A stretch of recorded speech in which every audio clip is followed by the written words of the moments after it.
Dear friends, we are on the second Sunday of the Easter and we have two important themes for our reflection today.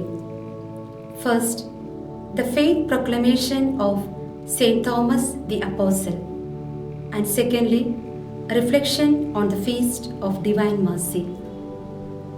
Thomas missed the first visit of Jesus to his disciples after his resurrection. When he returns, the other disciples naturally explained what had happened, and then he demanded for a personal encounter with Jesus. 8 days later, his wish is fulfilled, and he declared with great personal conviction, "My Lord and my God." Pope Benedict XVI, over 10 years ago, in one of his audiences, commented on this gospel in a very enlightening way. He says, "From the words of Thomas the Apostle emerges the conviction that Jesus can be recognized by his wounds rather than his face. Yes, the identity of the resurrected Christ is his wounds." Letter to the Hebrews, chapter 11, verse 1 gives a definition of faith. Faith is the assurance of things hoped for, the conviction of things not seen. But here, Thomas the Apostle is very adamant. He wouldn't believe the testimony of others. Rather, he said, "Unless I see the mark of the nails in his hands, and put my finger in the mark of the nails, and my hand in his side, I will not believe." What we need to take note here is the faith of this apostle. Once he encounters Jesus, the moment he sees Jesus, he is convinced. He is convinced not only that Jesus is risen, but also Jesus is God. And there follows the greatest proclamation of faith which the world has ever seen, "My Lord and my God." Doubt leads to question, question leads to answer, and answer leads to the deepening of one's faith. Saint Gregory the Great writes, "Dearly beloved, what do you see in this incident? Do you really believe that it was by chance that this chosen disciple was absent, then came and heard and doubted, doubted and touched and believed? No, it was not by chance, but in God's providence. In a marvelous way, God's mercy arranged that the disbelieving disciple, in touching the wounds of his master's body, should heal our wounds of disbelief. The disbelief of Thomas has done more for our faith than the faith of the other disciples. The disbelief of Thomas was for our benefit. This encounter made him so courageous that from doubting he became a daring Thomas, so as to become a martyr for Christ. Trust in the risen Lord leads one to the proclamation of faith, and naturally, the proclamation of faith leads one to trust in the mercy of God.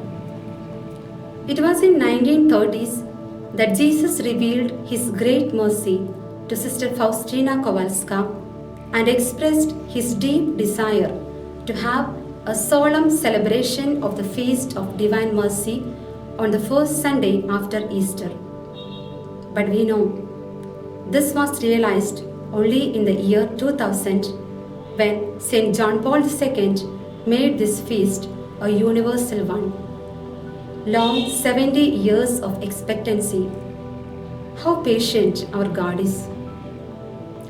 As we are also reflecting today, the Feast of Divine Mercy, I choose a quote from St. Faustina's diary, paragraph 699.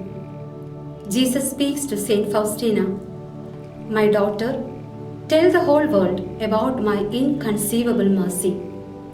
I desire that the Feast of Mercy be a refuge and shelter for all souls, and especially for poor sinners.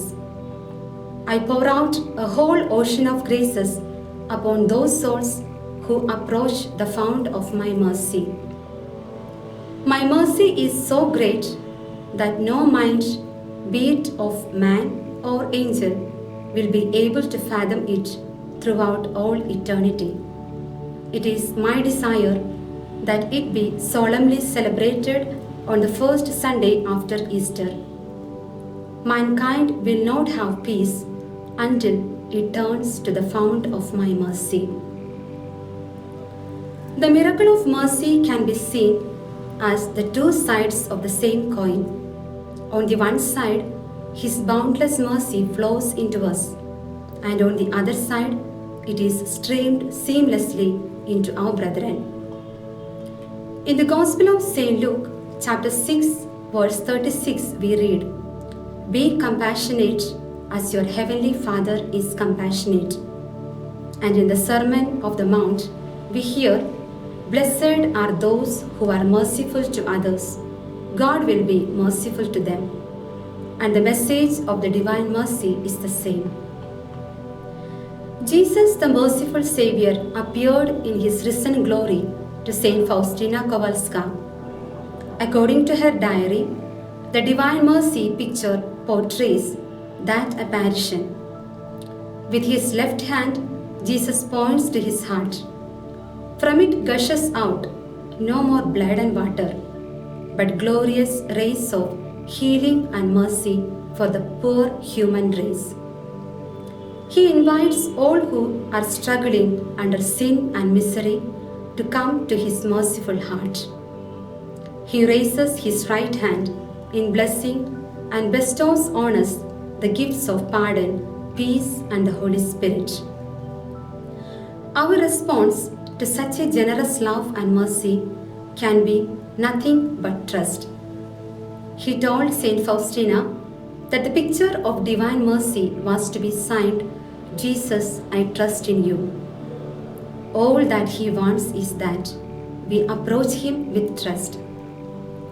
Today, Jesus invites us to behold these wounds, to touch them as Thomas did, in order to heal our lack of faith.